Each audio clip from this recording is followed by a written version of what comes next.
Morning, folks. So today didn't really go as planned.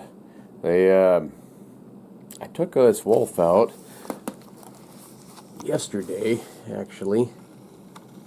It's kind of dark in here. Anyway, I took this wolf out yesterday. The feet are in it and the head is still in it. I need to flesh this one, get it stretched and ready to go. And I got one more in there on top of this one to get done.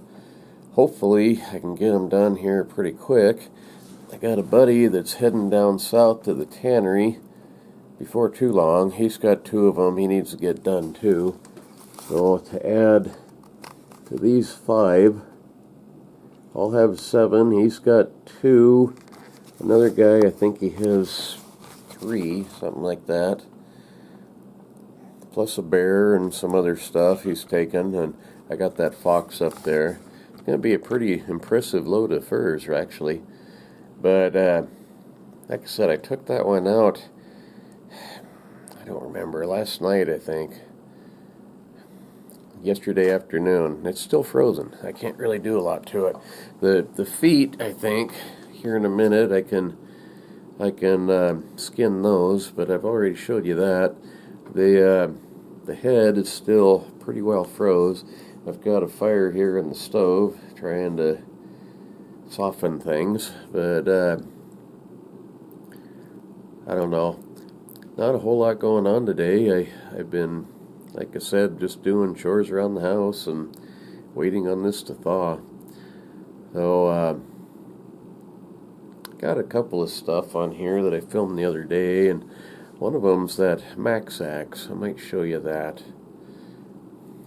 Kind of a neat tool. But, yeah, I went over. My boss has a pond, and he said he was having some troubles with some muskrats, and could I come and look at it? Well, there's not much water in the pond, and the ditch where they're causing the most trouble is completely dry right now.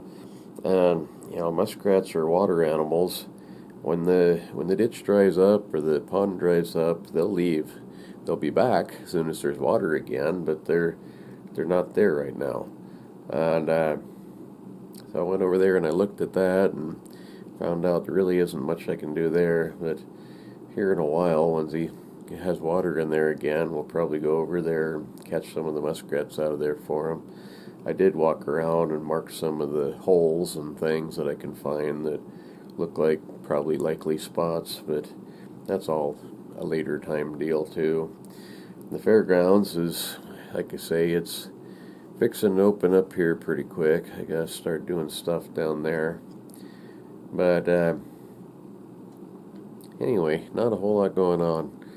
Now, got a little dab of stuff left I didn't show from our trip up the mountain a couple of days ago, and then that tool, and my electric chainsaw that people were giving me a bad time about, but those things work really surprisingly well, and we're not going up the mountain to cut firewood. It's just for a tree or something in the road, and that little saw only has an 8-inch bar, but if you cut from both sides, you can go 15, 16 inches worth, and I have 2 batteries for it, so it's not like we're putting it to work. It's just, if there's a tree in the road, just to cut it out of the way, and if that won't do it, we'll either turn around or we have that axe. So you don't need a whole heck of a lot, you don't need a gas saw or anything like that.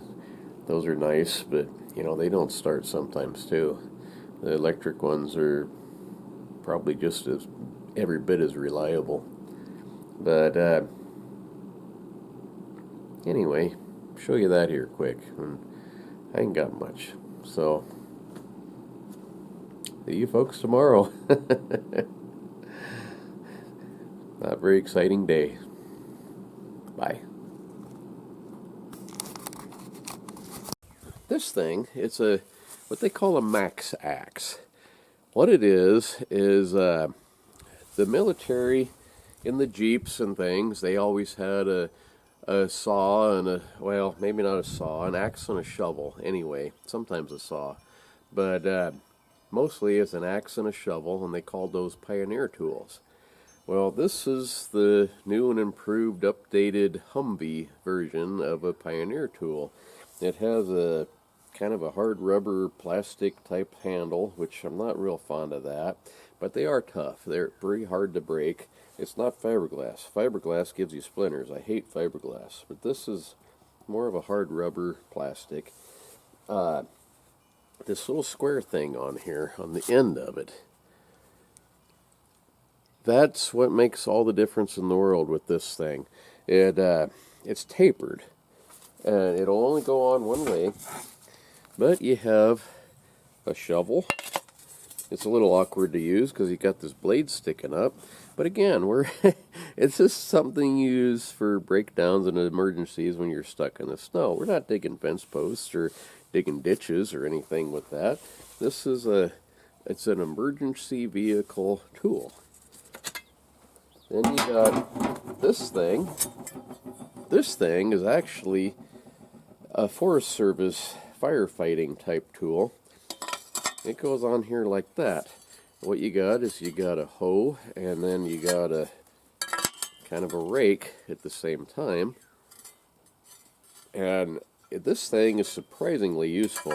Done like that, I was using it quite a little bit to dig up underneath the truck a few years ago when I was stuck in the snow.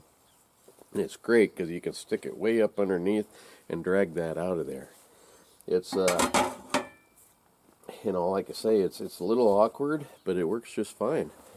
A Pulaski is also a Idaho firefighting deal. It's an axe with a hoe type of blade off the back, which is what that is. That's a very useful tool also. The way these work is you have these little spring clips that you poke in here, and then it's all locked into place. And you got a Pulaski, you got a shovel, you got that, they call it a McLeod, that hoe looking thing. And then you got this too. That's a pick head. So, I mean, it's a very versatile tool. It does a lot of different things. It's kind of like that old deal where it says it does lots of things, but none of them very well. It's not, it's not designed for work. It's designed for emergency. Here's another shaped pick. It's a little bit wider than that other one.